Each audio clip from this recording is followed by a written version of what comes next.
सुंदर अशा प्रकारे गंगा नदीच्या तीरावर महान दिव्य आश्रम आहे. त्या आश्रमाला दिव्यदर्शी असं नाव आहे. त्या आश्रमावर नारद महर्षी एकदा तपाला बसले. तप करता करता अनंत वर्ष झाली. तपाचा प्रभाव एवढा पडला की तिन्ही लोक डगडग डगडग डगमग डगमग घालू लागले नारदाच्या तपाने. इंद्राला भीती वाटली की अरे बाबा, नारद महर्षी ज्या अर्थी तप करते त्या अर्थी माझी गादी मागतात का. इंद्रदेवाला भीती वाटली. इंद्रदेवाने काय केलं, कामदेवाला पाचारण केलं. कोणाला पाचारण केलं? कामदेवाला पाचारण केलं. कामदेवाच्या पत्नीचं नाव आहे रती. रती सहित आले आणि त्या भूमीवर गेल्यानंतर त्या ठिकाणी सुंदर असा पंचबाण आहेत, 5 बाण आहेत कामदेवाकडे. किती बाण आहेत? 5 बाण. त्या 5 बाणांचा वापर नारद महर्षीच्या अंगावर केला. 5 बाणांचा वापर केला.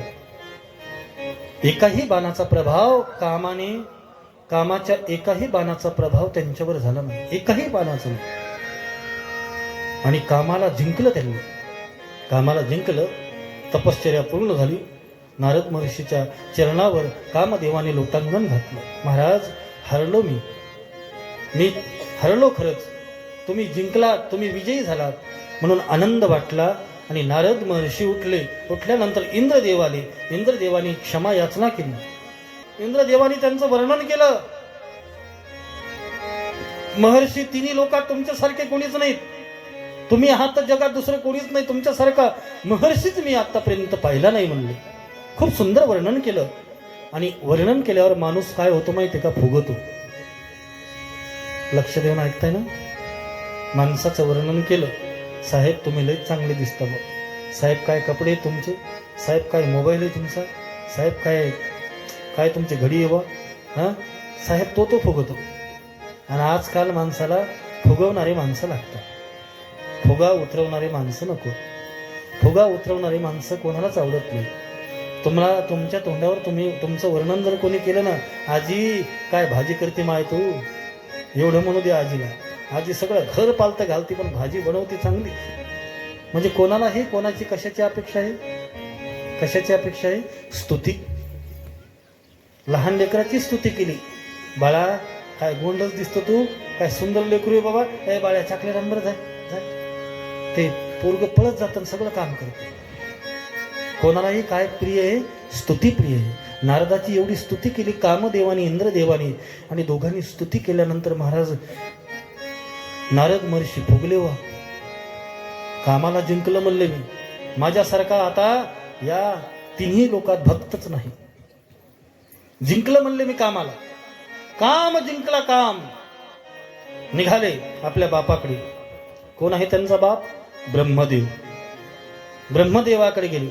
ब्रह्मदेवाला सांगितलं, बाबा मी कामाला जिंकलो.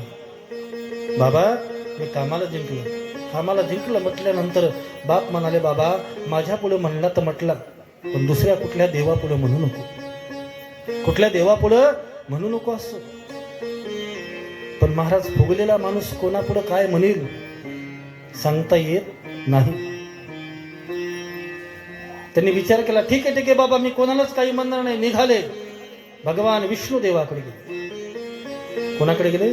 भगवान विष्णू देवाकडे. नारायण नारायण श्रीमद नारायण नारायण नारायण नारायण नारायण नारायण नारायण नारायण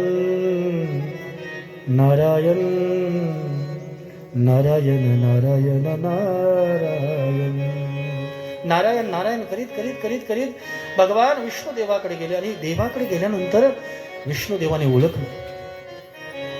यांना अहंकार झाला म्हणले. यांचा अहंकार आपल्याला घालवावा लागेल. पण कसा घालवायचा तो भगवान शिवालाच विचारून घालू. मग आदरी तिथे केलं. या या या या महर्षी या. महर्षीनं त्यांच्या पुढे आपलं घराणं मांडलं की मी कामाला जिंकलं बुवा म्हणले.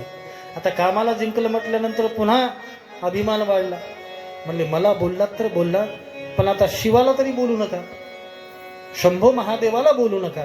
पण शंभो महादेवाच्या कैलासात गेले आणि तिथेही त्यांनी तेच सांगितलं. तेव्हा अहंकार झालेल्या माणसाचा अहंकार कसा घालवायचा, भक्तीचा अहंकार झाला ना तर तो घालवण्याचं काम देव करत असतो. मग देवाने काय प्रचिती केली लक्ष देऊन ऐका. सुंदर कथा आहे.